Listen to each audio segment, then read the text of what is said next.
الہی کا حامل ہو، اس کی گہرائیوں کا کیا حال ہوگا؟ کیا کوئی معمولی انسان اس کو سمجھ سکتا ہے؟ تو اس اعتبار سے آپ اپنے نفس کو جب نہیں سمجھتے تو نفس رسول کو کیا سمجھیں گے؟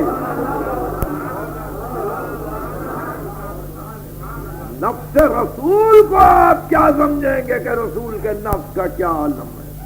آپ اپنے نفس کو بھی نہیں پہچان سکے، اپنے نفس کی گہرائیوں کو نہ جان سکے، تو بہرحال یہ وہ منزل ہے کہ جہاں ہم اتصال چاہتے ہیں، غیب سے نزدیک ہونا چاہتے ہیں، غیب سے نزدیک ہونا چاہتے ہیں۔ وہ غیب نہیں کہ جہاں ڈاکٹر کوشش کیے جا رہے ہیں، جہاں محققین کوشش کیے جا رہے ہیں، جہاں بڑے بڑے ریسرچ اسکالرز کوشش کیے جا رہے ہیں کہ انسان کے باطن کی تحقیق کریں۔ نہیں، ہم اس غیب کی طرف جانا چاہتے ہیں، اس غیب کی طرف جانا چاہتے ہیں جو ایمان کی جان ہے، جو تقویٰ کا دل ہے، جو مومن کی روح ہے۔ ہم اس غیب کی طرف جانا چاہتے ہیں کہ جس میں دوام ہے، جس میں جاویدانیت ہے، جس میں ہمیشگی ہے، جس میں بقا ہے۔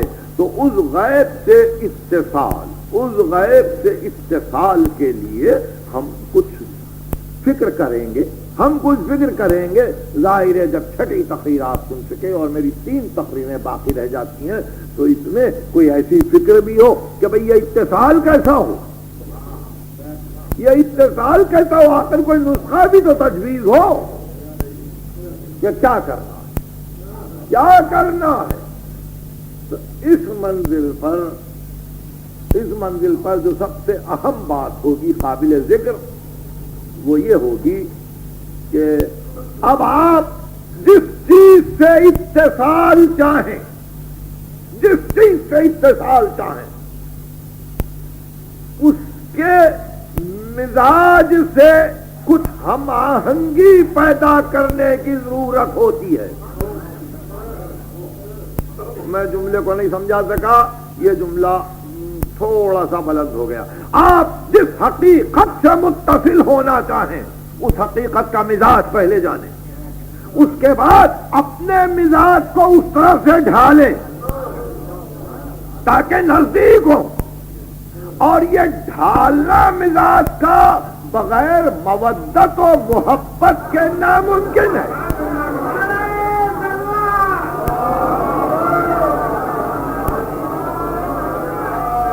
کہ یہی مقام ہے کہ جہاں آپ نے بے اختیار اس موقع پر یہ چاہا کہ آپ درود پڑھیں۔ کیوں؟ فقط اس واسطے کہ آپ چاہتے ہیں کہ اپنی طبیعت کو ڈھالیں۔ زیارت جامعہ کا جملہ وہ جعل صلواتنا علیکم وما خصنا به من ولایتکم طیبا لخلقنا وطہارتا لانفسنا وتزکیۃ لنا وکفارۃ لذنوبنا۔ اے آل محمد، جب ہم تم پر درود بھیجتے ہیں تو ہماری خلقت پاک ہوتی ہے، ہمارے گناہوں کا کفارہ ہوتا ہے، ہماری ولادت پاک ہوتی ہے، اور ہم اپنی برائیوں کو دھوتے ہیں۔ فقط جب ہم تم پر درود بھیجتے ہیں تو درود ایک واسطہ بن جاتا ہے کہ ہم اپنی فطرت کو ڈھالیں اور تمہاری چوکھٹ تک پہنچ جائیں۔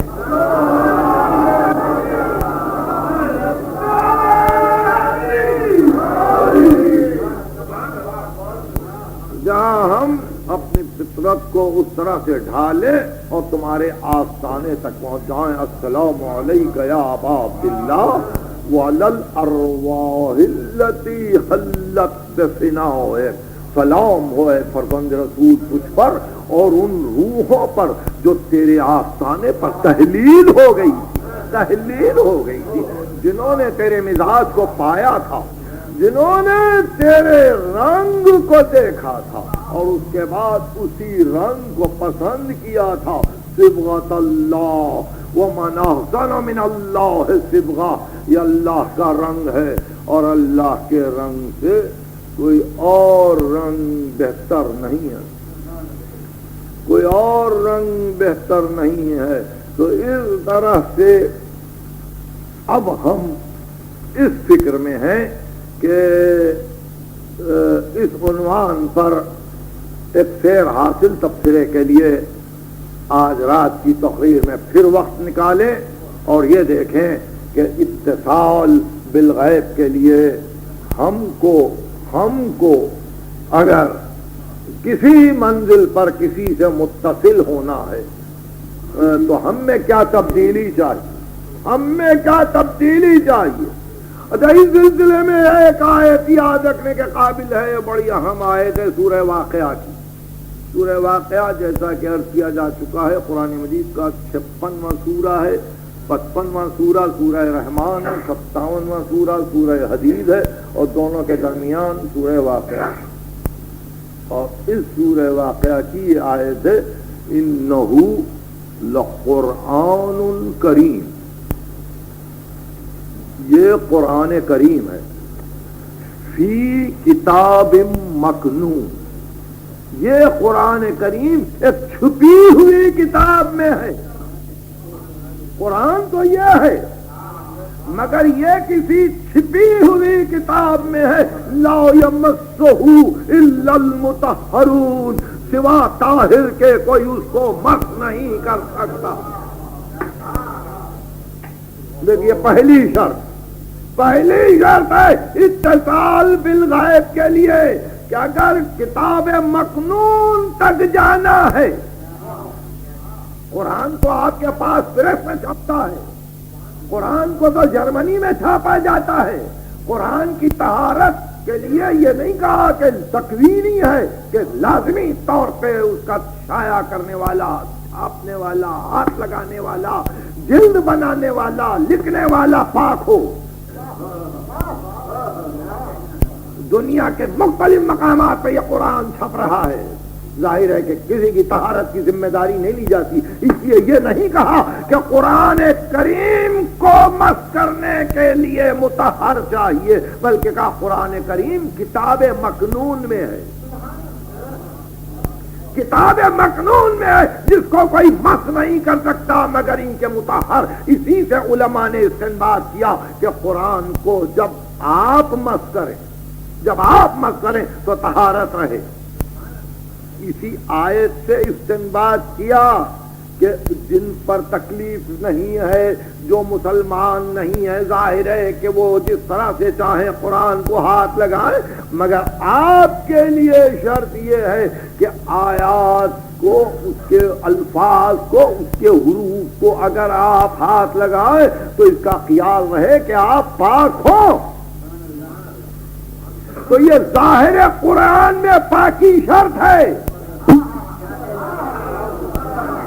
ظاہر قرآن میں پاکی شرط ہے ہاتھ لگانے کی، اور جو کتاب مکنون ہے جس میں قرآن کریم ہے،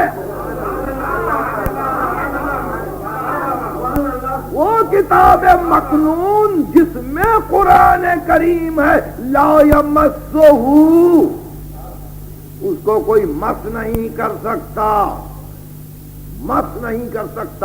مس کی تعریف، اس تک کوئی اپنی فکر کو نہیں پہنچا سکتا، اس تک کسی کا شعور نہیں جا سکتا، اس تک کسی کا فہم رسائی نہیں کر سکتا، اس تک کوئی محبت نہیں جا سکتی، اس تک دعوی محبت نہیں پہنچ سکتا، جب تک کہ محبت کا دعویٰ کرنے والا، جب تک کہ فکر کو پہنچانے والا، وہم کو اس مقام تک لے جانے والا خود پاک نہ ہو تاکہ وہ کتاب مکنون تک پہنچنے کے لیے طہارت شرط ہے۔ یہ تکوینی ہے، یہاں صرف تشریح نہیں ہے، لا یمسہ الا المطہرون، کتاب مکنون کو تو کوئی ہاتھ ہی نہیں لگا سکتا، مس نہیں کر سکتا، نزدیک نہیں جا سکتا، اس کو پہچان نہیں سکتا، اس کو سمجھ نہیں سکتا جب تک کہ طاہر نہ ہو۔ کوئی شقی نہیں جان سکتا کہ کتاب مکنون کیا ہے۔ کسی کے دل میں شقاوت ہے، وہ کیسے جانے کتاب مکنون کیا ہے؟ کسی کے دل میں بغض ہے، وہ کیسے جانے کہ کتاب مکنون کیا ہے؟ اس لیے کہ بغض، شرک، نفاق، کفر، الحاد، یہ سب نجاست کی صورتیں ہیں، یہ سب نجاست کی کیفیتوں کے نام ہیں. اس لیے کوئی وہاں جا نہیں سکتا جب تک کہ طاہر نہ ہو، مطہر نہ ہو.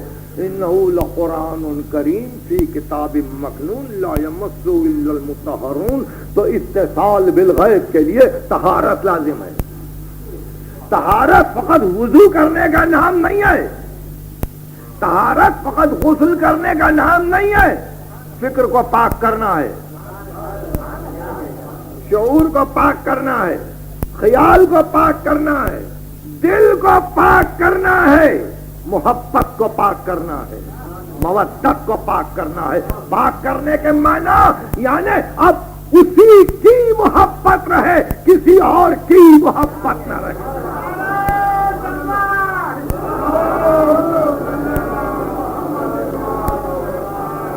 اب اسی کی مودت رہے، کسی اور کی مودت نہ رہے. یہ دل بت خانہ نہ بنے، یہ دل بت خانہ نہ بنے. اس دل میں دوئی نہ آئے کہ بس ایک ہی کے لیے دل ہے تو اسی کا ہو جائے. یہیں سے طہارت شروع ہوتی ہے. اس لیے کہ دل کے متعلق کوئی وضو کی صورت نہیں ہے، دل کو غسل دینے کے کوئی احکام نہیں ہے. جسم کے لیے تو ہے کہ یہ وضو کیجئے، غسل کیجئے، یا اگر آپ کے لیے پانی مضر ہے اور مجبوری ہے تو تیمم کیجئے. مگر دل کے لیے کیا کریں گے؟ نہ وضو ہے، نہ تیمم ہے، نہ غسل ہے. دل کی پاکی یہی ہے کہ دل سے غیر کو نکالیے، دل سے غیر کو نکالیے کہ غیر آنے ہی نہ پائے تاکہ اپنا رہے.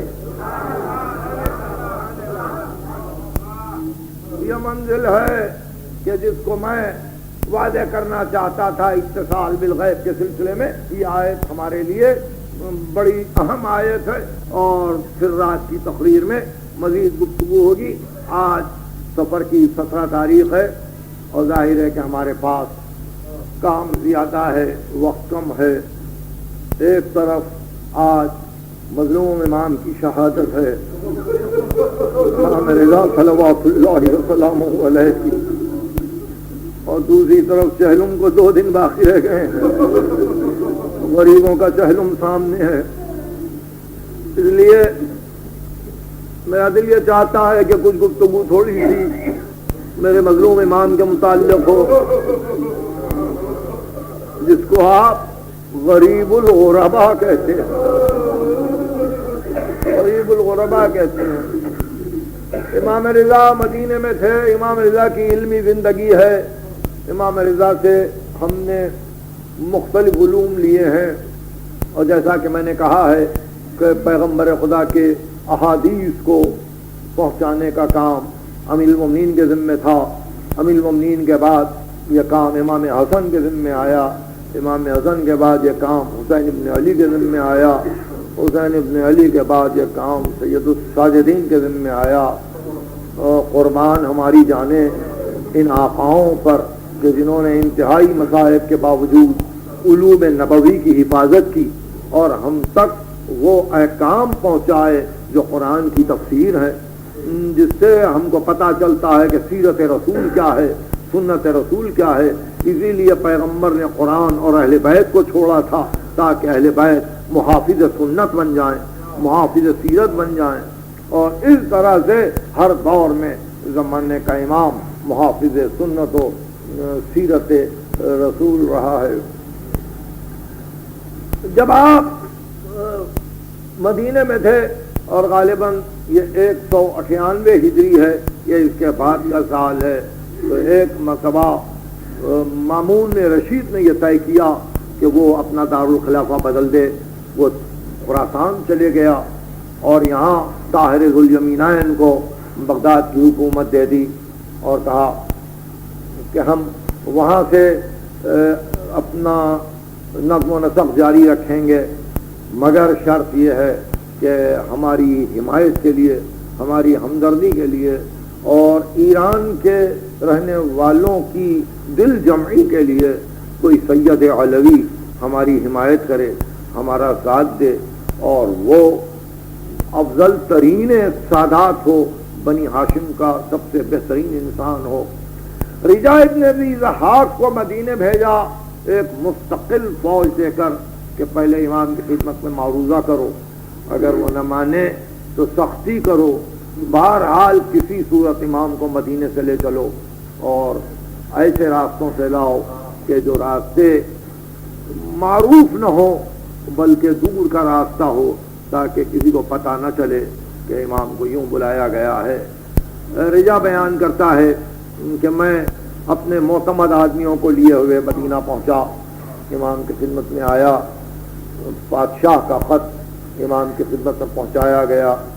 امام نے خط کو دیکھا اور کہا رجا، ہم کو نہ عہدے کی ضرورت ہے، نہ ولی عہدی کی ضرورت ہے، نہ حکومت کی ضرورت ہے، ہم بہرحال غربت میں بسر کر رہے ہیں، ہمارا کام کچھ اور ہے، ہم اس فریضے کو ادا کر رہے ہیں۔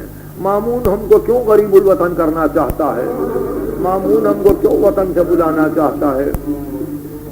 رجا نے جبر کیا، پہلی محفل، دوسری مجلس، تیسری مجلس، یہاں تک کہ رجا نے اپنا اندیہ ظاہر کر دیا کہ فرزند رسول مامون کا حکم ہے کہ اگر آپ اس طرح سے نہ چلیں گے تو آپ کو گرفتار کر لیا جائے گا، آپ کو اسیر کر لیا جائے گا۔ یہ سن کر امام اپنے جد کے روزے پھنائے، رسول کے روزے پھنائے، انگلیاں ذریح رسالت پناہی میں گاڑ دی اور کہا یا جدہ، اب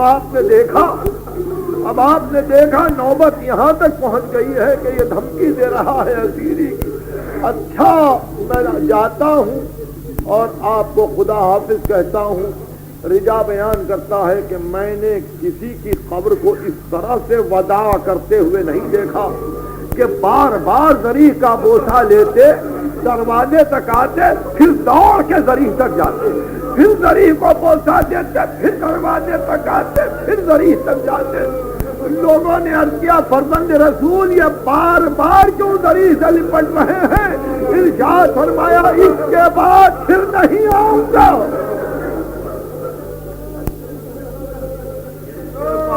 پھر نہیں آؤں گا۔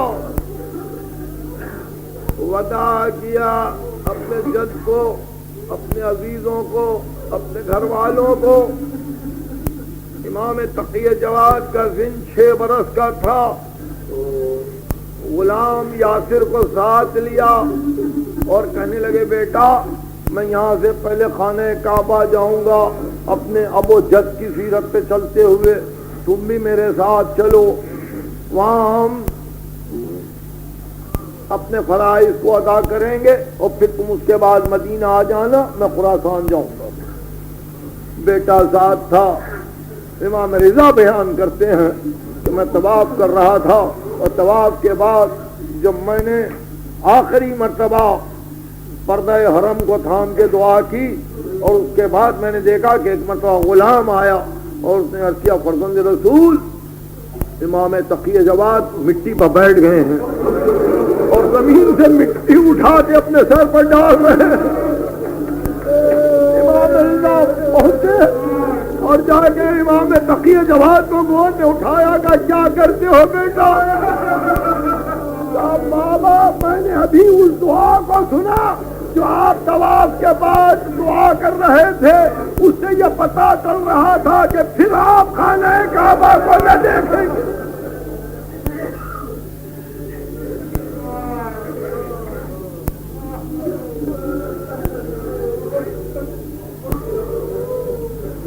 بیٹے کو گود میں اٹھا لیا، دیر تک روتے رہے، اس کے بعد خدا حافظ کیا اور کہا تم امام زادے ہو، تم وہی جانتے ہو جو میں جانتا ہوں، تقی جواد صبر کے سوا چارہ نہیں ہے، یہ رضا الہی ہے اور ہم کو رضا الہی پر چلنا ہے۔ سواری بیٹے کی مدینے کو روانہ ہوئی، باپ خراسان کی طرف چلا۔ پہلے سواری بصرہ آئی، بصرے سے احواز آئے، احواز سے قم آئے، قم سے نیشاپور آئے، شاپور سے سواری مرو پہنچی، یہاں شاہانہ طور پر استقبال کیا۔ امام نے اس پورے استقبال کا ایک ہی جواب دیا کہ مجھے بلایا ہے تو میں علمی گفتگو کے لیے حاضر ہوں، اگر علماء مسائل پوچھنا چاہتے ہیں تو میں حاضر ہوں، مگر میں امور مملکت میں دخل دینے کے لیے تیار نہیں ہوں۔ زمانہ گزرا، کچھ دنوں کے بعد اس نے اعلان کیا کہ فرزند رسول ولی عہد سلطنت ہوں گے اور مامون کے بعد سلطنت انہی کا حق ہے۔ امام نے کہا کہ مامون الجفر والجامعہ ید اللعن علی ضد ذالک، جفر و جامعہ دونوں سے یہ پتہ چلتا ہے کہ ایسا نہیں ہوگا، اس لیے کہ میری موت تو بہت قریب ہے، بہت قریب ہے۔ یہ ولی عہدی سے کیا حاصل ہے کہ تیرے بعد کس کو سلطنت دینے والا ہے، اور میں اس کو قبول نہیں کروں گا۔ بے اختیار اس نے کہا فرزند رسول ہر موقع پر جب میں کوئی اہم بات آپ سے کہتا ہوں آپ انکار کر دیتے ہیں، اور اس میں شاہی کی توہین ہے، اس میں اسلام کی توہین ہے۔ فرزند رسول ایسا نہ ہو کہ کوئی سخت احکام آپ کے لیے جاری کر دیے جائیں۔ امام نے کہا مامون کیوں دھمکی دیتا ہے بار بار سخت احکام کے جاری کرنے کی؟ ہم کو معلوم ہے کہ جو کچھ تیرے ہاتھ سے ہونے والا ہے، مگر مامون اتنا یاد رکھ کہ ہم وطن سے بہت دور ہیں، ہمارے بچے وطن میں ہیں، اس طرح سے کسی دیوانگی سے کوئی کام نہیں چلے گا، اور ہم کبھی امور سلطنت سے دخل نہیں دیں گے۔ تو اعلان کرنا ہے تو اعلان کر دے۔ مامون نے اعلان کر دیا ولی عہدی کا، مگر امام نے کسی مسئلے میں دخل نہیں دیا، کبھی دخل نہیں دیا، مگر مامون کے لیے ایک امر تکلیف دہ یہ تھا کہ دربار میں مامون آتا تو اس طرح سے اس کی قدر و منزلت نہیں ہوتی، مگر جب دربار میں امام رضا آتے تو سارا دربار بے چین ہو جاتا، سارا دربار منقلب ہو جاتا، کوئی قدموں سے لپٹ جاتا، کوئی قدموں پہ آنکھیں رکھ کے رونے لگتا۔ مامون نے ایک مرتبہ دیکھا، دو مرتبہ دیکھا، تین مرتبہ دیکھا، اور ایک دن کہا فرزند رسول آخر وہ کیا بات ہے کہ اللہ نے آپ کو یہ عزت ہم پر عطا کی ہے، آپ کو یہ شرف ہم پر عطا کیا ہے، ہم بھی مسلمان ہیں اور ہم بھی بادشاہ ہیں اور ہم بھی عباس ابن عبد المطلب کی اولاد سے ہیں جو ہاشم کی اولاد تھے۔ آپ نے کہا صحیح ہے، مگر ہم وارثان کتاب ہیں، ثم اورثنا الکتاب الذین اصطفینا من عبادنا، ہم نے وارث کیا ہے کتاب کا ان کو جن کو ہم نے اپنے بندوں میں سے مصطفیٰ کیا۔ اے مامون، مصطفیٰ ہونے کی دلیل یہ ہے کہ ہم آئے تطہیر میں ہیں، ہم آئے مباہدہ میں ہیں، ہم آئے مودت میں ہیں۔ مصطفیٰ ہونے کی دلیل یہ ہے کہ تجھ پر صدقہ جائز ہے، ہم پر صدقہ حرام ہے۔ مصطفیٰ ہونے کی دلیل یہ ہے کہ تیری بیٹی رسول پر جائز ہے، ہماری بیٹی رسول پر حرام ہے۔ مصطفیٰ ہونے کی دلیل یہ ہے کہ ہم اللہ کی بارگاہ میں جس کی چاہے شفاعت کر سکتے ہیں، روز قیامت جس کی چاہے سفارش کر سکتے ہیں۔ مامون پر یہ امر گراں گزرا، یہ امر گراں گزرا، اور اسی طرح روز جیسے جیسے دن گزرتے ہر وقت مامون کو یہ خیال ہوتا کہ امام رضا کی کامیابی اور فتح قریب ہے۔ سارے علماء دربار کے امام رضا کی طرف متوجہ ہو چکے تھے۔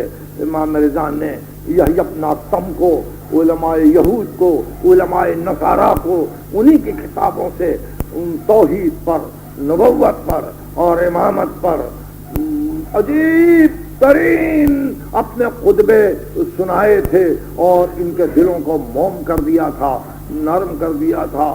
مامون صاحب نہ لا سکا، 2 ہی برس کے اندر مامون یہ سوچتا چلا کہ اب کسی صورت ایسا کوئی راستہ نکالا جائے کہ اس قصے کو ہمیشہ کے لیے ختم کیا جائے، ہمیشہ کے لیے ختم کیا جائے، اور یہ ذلت بادشاہ وقت کو نہ اٹھانی پڑے۔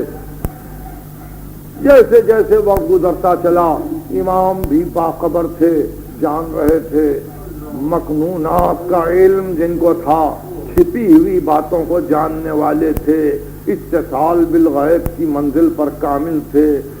امام کو علم تھا کہ کیا ہو رہا ہے، کہ ایک دن امام نے کہا مامون 2 برس ہو گئے کیا یہ مناسب نہیں ہے کہ میں کچھ دنوں کے لیے مدینہ جاؤں؟ کہا فرزند رسول کچھ دنوں سے یہ میں بھی سوچ رہا تھا کہ آپ کو گھر چھوڑے ہوئے بہت دن ہو گئے، آپ کا بچہ چھوٹا ہے، بہت چھوٹا ہے، میں سوچ رہا ہوں کہ آپ کے لیے سامان سفر تیار کروں اور آپ کو مدینہ بھیج دوں۔ امام علیہ السلام نے کہا مامون اپنی بات سے قائم رہنا، اپنی بات سے قائم رہنا، اچھا ہے اگر میں جد کے روضے تک چلے جاؤں۔ یہ کہہ کے امام آئے اور ابو سلط حربی کو بلا کے کہا ابو سلط تو نے سن لیا؟ مامون کہتا ہے مدینہ بھیجنے کو، وہ مدینہ نہیں بھیجے گا، اب مجھے زہر دے دے گا، اب مجھے زہر دے دے گا اور بہت جلد زہر دے گا۔ یہ کہتے ہیں ابو سلط حربی کہ میں کانپ اٹھا جب امام نے یہ اطلاع دی کہ امام کو زہر دیا جائے گا۔ 2 دن کے بعد امام نے ابو سلط حربی کو بلایا اور کہا ابو سلط تم یہیں بیٹھو، تھوڑی دیر میں مامون کا آدمی آیا چاہتا ہے تم میرے ساتھ چلو، مامون بلائے گا، مجھے انگور کھلائے گا۔ آئے ابو سلط اگر میں ابا کو سر پر سے ڈالے ہوئے آؤں تو خبردار مجھ سے بات نہ کرنا، بلکہ میرے ساتھ ساتھ آنا، اس لیے کہ میں جاؤں گا سواری میں مگر واپس پیادہ پا آؤں گا، سواری میں نہیں آؤں گا۔ ابو سلط بیان کرتا میں نے فریاد کی مولا یہ عالم غربت ہے، آپ اکیلے ہیں، آپ کے کوئی گھر والے نہیں ہیں، انتظام کا کیا ہوگا؟ میرا مولا جو رضن بقضائے ہی وہ تسلیما لامرہ کا حامل تھا، اس نے تسلی دی اور کہا یا ابا سلط گھبرانے کی بات نہیں ہے، یہ اللہ کی مرضی ہے، یوں ہی ہوگا۔ تھوڑی دیر کے بعد مامون کا نوکر آیا، کہا کہ بادشاہ وقت نے سلام کہا ہے اور خواہش کی ہے کہ فرزند رسول اس وقت آئیں۔ چنانچہ امام کو زحمت دی گئی، امام تشریف لے گئے۔ ایک عجیب وقت تھا، ایک عجیب کیفیت تھی، امام اکیلے تھے، دربار میں کوئی نہ تھا، مامون تخت پر تھا۔ امام پہنچتے ہی مامون نے تعظیم کی، امام کو تخت کے داہنے جانب جگہ دی، کہا فرزند رسول آپ ہماری عزت ہیں، آپ ہماری آبرو ہیں۔ فرزند رسول وہ جو آپ کا بیان تھا اور تجویز تھی کہ آپ کو مدینہ جانا چاہیے وہ میں نے مکمل کر لیا ہے، اب آپ کے جانے کا انتظام ہو چکا۔ یہ کہہ کے آواز دی غلام کو کہ لاؤ وہ انگور کا طبق لاؤ جو میرے لیے خاص انگور آئے ہیں، لاؤ۔ انگور کا طبق آیا، امام کی نظر طبق انگور پر پڑی۔ میرا امام جو باطن کو جانتا ہے، میرا امام جو ہر راز کو جانتا ہے، جان رہا تھا کہ انگور کے طبق میں سے کس حصے سے انگور توڑے جائیں گے۔ مامون نے اپنے ہاتھ سے انگور توڑے اور کہا فرزند رسول یہ عجیب انگور ہے، آپ کھائیں۔ امام نے کہا مامون میں نے جنت کے انگور کھائے ہیں، میں نے اپنے جد کے ہاتھوں سے انگور کھائے ہیں، میری طبیعت اچھی نہیں ہے، مجھے گزشتہ 3 روز سے بخار بھی آ رہا ہے، مامون مجھے جبر نہ کر۔ اس نے کہا فرزند رسول میں بار بار کہہ رہا ہوں جب کوئی چیز پیش کرتا ہوں آپ انکار کر دیتے ہیں، فرزند رسول یہ انگور ضرور کھائیں۔ ارشاد فرمایا مامون تو نے طے کر لیا ہے کہ اب میرے بچے یتیم ہو جائے، تو نے طے کر لیا ہے کہ میرے بچے یتیم ہو جائے۔ مامون اگر تیری یہی مرضی ہے تو یہ کہہ کے اس کے ہاتھ سے انگور کے 3 دانے لیے، بسم اللہ کہہ کے پہلا دانا منہ پر رکھا، دوسرا دانا رکھا، تیسرے دانے انگور کو منہ میں رکھا اور یا علی کہہ کے کھڑے ہو گئے۔ مامون نے کہا فرزند رسول کہاں کا ارادہ ہے؟ کہا مامون وہیں جا رہا ہوں جہاں تو نے بھیجا۔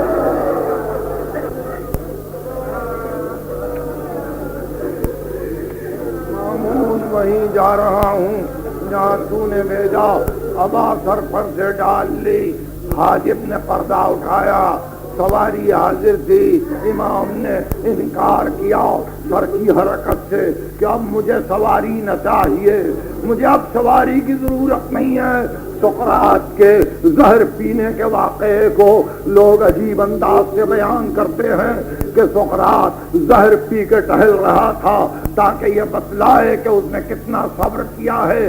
میرے امام نے سواری کا انکار کر کے بادشاہ کے گھر تک اپنے پیدل آنے کی زحمت اسی لیے گوارا کی کہ دنیا جان لے کہ زہر کھا کے پیدل اس لیے چلتے ہیں کہ جب راستہ نصف ہو چکا تو بیان کرتا ہے ابو سل، میں دیکھا کہ امام کے پاؤں بوجھل ہو رہے ہیں، امام کے پاؤں متورم ہو رہے ہیں۔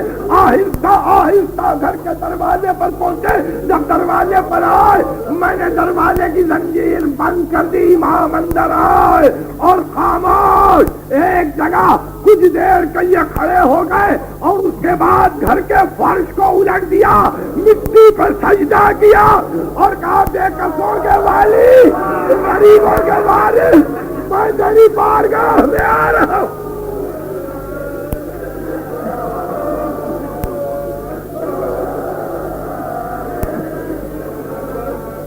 ابو سلط ہروی بیان کرتے ہیں کہ امام زمین پر تڑپ رہے تھے، فرش کو الٹ دیا تھا کہ ایک مرتبہ میں نے دیکھا کہ دروازے کی زنجیر خود بخود گری، دروازہ کھلا اور ایک 8 برس کا بچہ جس کا سر پر عمامہ نہ تھا بابا بابا کہتے ہوئے داخل ہوا۔